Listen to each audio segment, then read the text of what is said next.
Hello दोस्तों, क्या हाल है। डी फार्मा बी फार्मा के फॉर्म स्टार्ट हो चुके हैं। ऑफिशियल जो फॉर्म है वो स्टार्ट हो चुके हैं।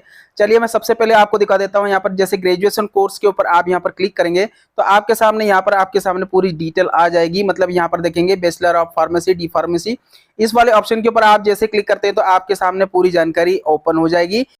देखिए सबसे पहले रजिस्ट्रेशन की बात करें। रजिस्ट्रेशन 10 तारीख से मतलब सितंबर 10 तारीख आज से लेकर 16 अक्टूबर तक चलने वाला है। यहाँ पर चॉइस फिलिंग की बात करें तो 30 तारीख से लेकर 30 सितंबर से 20 अक्टूबर तक चलने वाले हैं। राइट, तो यहाँ पर देखेंगे आपकी जो एडिटिंग मतलब आपका जो फॉर्म रजिस्ट्रेशन में कोई गलती हो जाए तो 17 सितंबर से लेकर के 18 सितंबर के बीच का टाइम दिया गया है। आप इसी के बीच में यहाँ पर उसमें सुधार कर पाएंगे। ठीक है, रजिस्ट्रेशन में सुधार और चॉइस फिलिंग में सुधार के लिए 19 सितंबर से लेकर के तो 29 सितंबर अक्टूबर तक आप कर सकते हैं। अब यहाँ पर रजिस्ट्रेशन वाली लिंक के ऊपर क्लिक करें तो कंप्यूटर बेस आपको यहाँ पर रजिस्ट्रेशन करना होगा।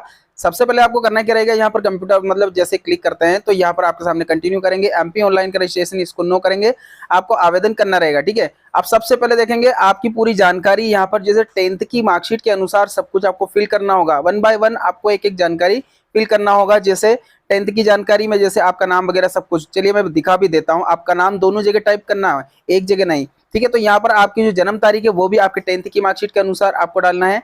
फादर का नेम दोनों जगह आपको यहाँ पर इंटर कर देना है। इसके बाद मदर का नेम भी आपको दोनों जगह इंटर कर देना है।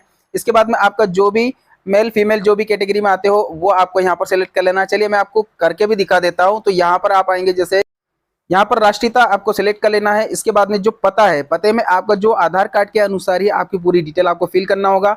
स्टेट कौन सा है, इसके बाद संभाग कौन सा लगता है। चलिए मैं आपको दिखा देता हूँ। यहाँ पर जैसे हम ड्रॉप करते हैं, यहाँ पर आपको ड्रॉप डाउन करना है जो भी आपका संभाग लगता है। हमारा भोपाल है तो हमने भोपाल सिलेक्ट किया। जैसे ही संभाग को आप सिलेक्ट करेंगे तो आपका डिस्ट्रिक्ट ओपन हो जाएगा, इसके बाद तहसील ओपन हो जाएगा। अब यहाँ पर ध्यान देना, आपका जो क्षेत्र कौन सा है, रूरल में आते हो या फिर अर्बन में आते हो। ग्रामीण क्षेत्र को रूरल बोलते हैं, अर्बन शहरी क्षेत्र को बोलते हैं। ब्लॉक कौन सा लगता है वो सिलेक्ट कर लेना है। इसके बाद में आपका जो शहर है उसका नाम यहाँ पर लिखेंगे, पिन कोड यहाँ पर लिखेंगे। ये सब चीज आपको यहाँ पर टाइप कर देना है। इसके बाद में थोड़ा सा नीचे आएंगे तो यहाँ पर आपका जो नंबर है, मोबाइल नंबर आपको यहाँ पर इंटर कर देना है। देखिए यहाँ पर आपको वैकल्पिक नंबर आपका अगर आपके पास हो तो आप डाल सकते हैं, अदरवाइज यहाँ पर छोड़ सकते हैं। जीमेल आईडी आपके पास हो तो डाल सकते हैं। वोटर आईडी नंबर भी अगर आपके पास हो तो डाल सकते हैं, अदरवाइज छोड़ दीजिएगा। एमपी टास्क की प्रोफाइल अगर आपके पास बनी हो तो डालिएगा, नहीं तो छोड़ सकते हैं। समग्र आईडी आपके पास हो तो आपका खुद का नंबर डालना है। एक बात ध्यान रखना है, 10 से लेकर के तो 80 के बी तक आपका जो है फॉर्म, आपको जो फोटोग्राफ है वो आपको यहाँ पर डालना है। ठीक है, इसके बाद में यहाँ पर कैप्चा कोड डालेंगे या वेरिफिकेशन के ऊपर क्लिक करें और इसे सेव एंड कंटिन्यू कर देंगे। राइट, तो यहाँ पर देखेंगे आपका जो मोबाइल नंबर है उसी के ऊपर एक ओटीपी जाएगा। उस ओटीपी को आपको यहाँ पर सबमिट कर देना है। एंड देन उसके बाद में यहाँ से जैसे आप ओटीपी आपके पास मोबाइल पे आएगा, उसको यहाँ पर सबमिट करने के बाद में यहाँ से आपको सेव एंड नेक्स्ट करेंगे। इसके बाद में व्यक्तिगत जानकारी आपकी हो गई है। इसके बाद में आपका जो प्रमाण पत्र, इसके बाद आयकारी परीक्षा, बैंक का विवरण आपको देना है। अगर आपको ऋण चाहिए तो आप ले सकते हैं और यहाँ पर आपका प्रिंट आउट। राइट, चलिए आपको एक एक करके जानकारी, आपको सबसे पहले प्रमाण पत्रों के बारे में समझ लेना। यह गलती हो जाती है, ये गलती आपको नहीं करना है। क्या गलती करते हैं, स्व प्रमाणित कर जाते हैं ऐसा वैसा। ठीक है, तो सबसे पहले देखेंगे मध्य प्रदेश के मूल निवासी है तो आपको यस करना है। जैसे आप यस करते हैं, यहाँ पर आपका जो भी जिला है उस जिले को आपको सिलेक्ट करना होगा।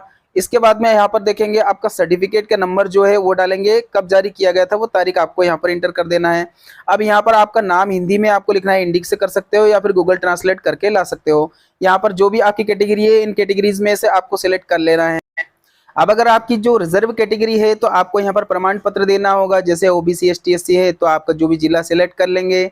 इसके बाद में यहाँ पर प्रमाण पत्र का नंबर देंगे, प्रमाण पत्र कब जारी हुआ उसका नंबर देंगे। यहाँ पर आपका श्रेणी को एक बार आप वापस से लिखना होगा। तो ये सारी जानकारी आपको सबमिट करना होगा। अगर आप जनरल कैटेगरी में आते हैं या फिर मतलब रिजर्व कैटेगरी नहीं है तो आपको कुछ भी देने की जरूरत नहीं है। चलिए यहाँ पर देखेंगे, अगर जनरल में हो और ईडब्ल्यूएस में आते हो तो उसमें भी जानकारी देना होगा, है ना। अगर ये सब कुछ नहीं है आपके पास तो छोड़ सकते हैं। वर्ग की बात करें तो वर्ग में यहाँ पर स्वतंत्रता संग्रामी या फिर शारीरिक विकलांग, इनमें से कुछ अगर हो तो आपको लेना है, अदरवाइज कुछ नहीं वाले ऑप्शन के ऊपर क्लिक करके आगे बढ़ जाना है। यहाँ पर देखेंगे अगर आप यहाँ पर शैक्षणिक योग्यता में अगर आपको 8 लाख से नीचे अगर फैमिली इनकम है आपकी तो आपको यहाँ पर यस करना होगा, अदरवाइज नो कर देना है। अगर फैमिली इनकम आपकी 8 से कम है तो आपको यहाँ पर प्रमाण पत्र भी देना होगा, कब जारी किया गया है, कौन से जिले से है, सब कुछ नंबर आपको सारी जानकारी देना होगा। अदरवाइज नो करके आगे भी बढ़ सकते हो। जम्मू कश्मीर वाले जो ऑप्शन है इसको नो कर देना है। यहाँ पर देखेंगे आपके सामने ये वाला उसमें ऑप्शन दिया क्या आपने खेल कूद में कहीं पे पदक वगैरह कुछ है आपके पास, अगर नहीं है तो ये सब नो करके यहाँ से आगे बढ़ जाना है। ये सारी जानकारी आपको फिल करने के बाद 7 नेक्स्ट कर लेंगे। यहाँ पर देखेंगे सारी जानकारी फिल होने के बाद आपकी जो सहकारी परीक्षा है, मतलब जो लास्ट एग्जाम है वो आपको देख लेना है। फिजिक्स केमिस्ट्री बायोलॉजी और एक और ऑप्शन उसमें दिया गया फिजिक्स केमिस्ट्री मैथमेटिक्स, 2 सब्जेक्ट इसमें दिए गए, दोनों में से जो भी आपका सब्जेक्ट है उसे आपको सिलेक्ट कर लेना है। इसके बाद में जो रोल नंबर आपके पास जो मार्कशीट में है 12th की मार्कशीट के अनुसार भरना है। तो यहाँ पर देखेंगे सन जो भी इसमें है वो सन आपको यहाँ पर सिलेक्ट कर लेना है।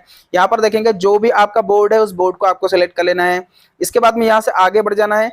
अब इसमें एक ऑप्शन दिया गया है क्या आपने 12वीं की कक्षा अंग्रेजी विषय के साथ में अध्ययन किया है, तो इसे यस करना होगा। आपका अगर मान लो 12वीं में अंग्रेजी नहीं है तो नो करेंगे, अदरवाइज इसे सभी लोग यस करके आगे बढ़ेंगे। यहाँ पर देखेंगे आपका सब्जेक्ट जितने भी दिए फिजिक्स केमिस्ट्री बायोलॉजी और अंग्रेजी, इन सभी को आपको यहाँ पर पूरा फिल करना होगा। जैसे आपका पूर्णांक कितना है, प्राप्तांक कितना है, ये सब आपको यहाँ पर पूरा फिल करना रहेगा। इसके बाद में यहाँ पर अगला जो सब्जेक्ट है उसे भी आपको फिल कर लेना है। ऐसे कंप्लीट होने के बाद यहाँ पर उत्तीर्ण हो चुके हैं इन सभी के ऊपर क्लिक कर लेना है। यहाँ पर देखेंगे पूर्णांक कितना है, प्राप्तांक कितना है, ये सब भी आपको यहाँ पर इंटर कर लेना है।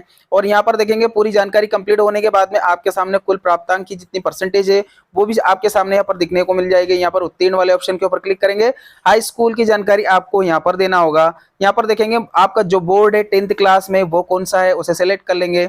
इसके बाद में यहाँ पर जो रोल नंबर है उसे आपको एंटर करना होगा, कौन से सन में आपने 10th को पास आउट किया है वो आपको यहाँ पर सिलेक्ट कर लेना है। यहाँ पर देखेंगे रोल नंबर डालने के बाद और सारी जानकारी कंप्लीट होने के बाद इसको यहाँ से आगे बढ़ा देना है। बैंक ऋण की बात करें कि आपको अगर पैसे की जरूरत हो, आप ऋण लेना चाहते हैं तो यस करना है, अदरवाइज नो करके आगे बढ़ जाना है। यहाँ पर देखेंगे ऋण की अगर आपको जरूरत है तो आप कितना ऋण आपको चाहिए वो देखना है। फादर की जितने भी बैंक की डिटेल वगैरह है सब कुछ आपको यहाँ पर फिल कर देना है। इसके बाद में यहाँ से आगे बढ़ने के बाद में देखते हैं यहाँ विद्यार्थी की जो बैंक की डिटेल है वो देना है, बैंक की नाम कौन सा है, बैंक की ब्रांच कौन सी है, सब आपको पूरी जानकारी यहाँ पर फिल कर लेना है। ये आपकी बैंक के अनुसार आपको फिल करना है। अगर कुछ नहीं लेना है आपको तो इसे नो करके यहाँ से आगे बढ़ जाना है। चलिए पूरी प्रोसेस कंप्लीट होने के बाद में क्या रहेगा, देखिए यहाँ पर कंप्लीट प्रोसेस हो चुकी है। अब यहाँ पर इसे नो करके हम आगे बढ़ रहे हैं तो आपकी जो प्रिंट आउट है वो इस प्रकार से दिखेगी। सारी जानकारी आपके सामने कंप्लीट होने के बाद डॉक्यूमेंट कौन कौन से लगने वाले हैं वो देख लीजिएगा। अब ये सारे आपके डॉक्यूमेंट आपको लगाना रहेगा। यहाँ पर देखेंगे आपको 10 से लेकर के तो 150 KB तक का आपका जो साइज रहेगा। यहाँ पर मूल निवासी आपको लगाना कंपलसरी रहेगा, हाई स्कूल लगाना होगा और आपको जो हाई सेकेंडरी की स्कूल मार्कशीट भी लगाना होगा। ये सब आपको अपलोड कर देना है। यहाँ पर JPG फॉर्मेट में आप अपलोड कर सकते हैं। यहाँ पर देखेंगे 10th की मार्कशीट के अनुसार आपका जो नाम है वो आपको इंग्लिश में ही अंग्रेजी में ही आपको यहाँ पर टाइप कर देना है। देन कंप्लीट होने के बाद में यहाँ पर कंप्लीट होने के बाद सेव लॉक एंड प्रोसेस इस वाले ऑप्शन के ऊपर क्लिक कर लेना है। कंप्लीट होने के बाद में आपको एक पेमेंट करना रहेगा। तो दोस्तों इसी प्रकार से पूरी जानकारी आपकी सबमिट हो गई। वीडियो अच्छा लगे तो एक लाइक जरूर कर दीजिए।